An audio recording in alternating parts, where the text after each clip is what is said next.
तुमच्या भुजेत नाही बळ आता विदर्भ सोडून पळलं आणि अशा तऱ्हेचे घोषणा आम्ही तिथे करणार। हा सगळा कार्यक्रम त्या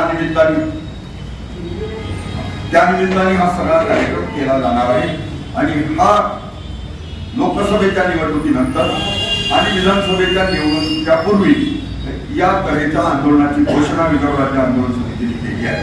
आपण पाहिलंय 2014च्या निवडणुकीमध्ये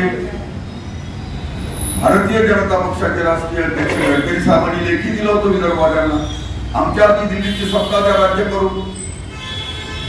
दोघांनी जागर केला होता, माझी आजी प्रांताध्यक्षांनी सुधीर भाऊ आणि देवेंद्रजी, शेगाव खामगाव जामगाव, आणि त्यांनी सत्तेत आल्यावर दिलं नाही। आम्ही 19च्या निवडणुकीच्या आधी यांना सांगितलं होतं की तुम्ही हे फळ याचं देही याचा जबाब भोगणार आहे। 14च्या साली यांचे विदर्भाच्या आश्वासनावरती 44 आमदार आले होते। 19 साली त्यांचे 15 कमी झाले, 29 झाले आणि आपण पाहिलं 2.5 महिने गाठका बिठोया रामको विनोबाया तीर्थका पुण्य मेरे हात न लगा म्हणून सरकारही गेलो।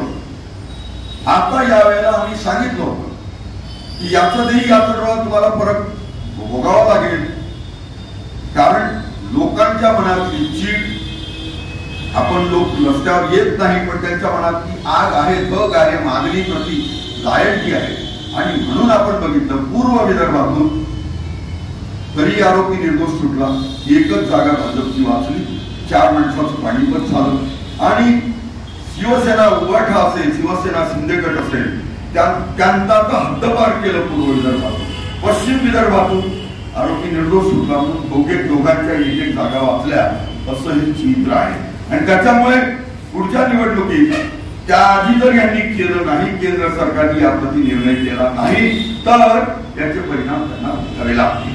दुसरा महत्वाचा भाग असा की राज्याची आर्थिक स्थिती प्रचंड बिकट आहे, कारण राज्याचा वर्षभराचा खर्च भागवायला सुद्धा 24,000 कोटीच्या वर पैसे कमी आहे आणि कर्जाचा डोंगर 7,14,000 कोटीच्या वर गेला आहे आणि अशा परिस्थितीत दिवाळखोरीच्या तोंडावर असलेलं हे राज्य आता लाडकी बहीण, लाडका भाऊ, लाडकी मेहुणी, लाडका मेहुणा हे केवळ 3 महिन्याचा निवडणूक फुंकला आहे हे आपण लक्षात ठेवावं, कारण यांच्या तिजोरी पैसे नाही आणि मागच्या सप्लिमेंटरी डिमांडची देणी 95,000 कोटी सगळ्यात मोठ्या डिमांड त्याची काही विल्हेवाट नाही आणि पुढे 30% डिसेंबरच्या बजेटला कपात येण्यात अपरिहार्य आहे, पण तोपर्यंत निवडणुकीचा अंक संपलेला असेल आणि नवे पान उघडले नवं सरकार म्हणजे असं चित्र होईल आणि या सगळ्या दृष्टीने जनजागृती करण्याच्या दृष्टीने आणि काही स्थानिक इशू लोक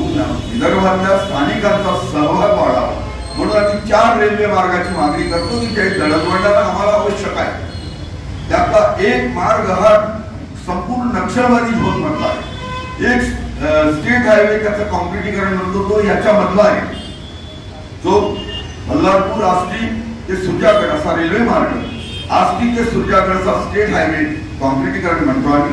2 बाजारपेठा मराठवाडा आणि विदर्भाच्या जोडणाऱ्या जालना आणि खामगाव या दरम्यानचा आम्ही रेल्वे मार्ग म्हणतो आणि त्याचे परिणाम रेल्वे राज्यमंत्र्यांनी भोगले आहेत। जसं वैद्याचं पोरग निर्माणी म्हणावं तसं त्यांचं या निवडणुकीमध्ये पाणीपत झालंय, आपण या सगळ्या डोळ्यांनी बघितलाय। तिसरा एक महत्वाचा नो इंडस्ट्री डिस्ट्रिक्ट असणाऱ्या जिल्ह्याला जोडणारा रेल्वे मार्ग नवा करायची गरज आहे।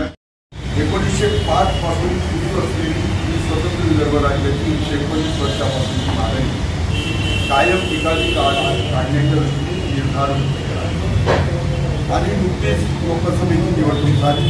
लोकसभेच्या निवडणुकीनंतर दिल्ली सरकार आलं पण ते ओव्हरवेल्मिंग मेजॉरिटी ऐवजी सीमेच्या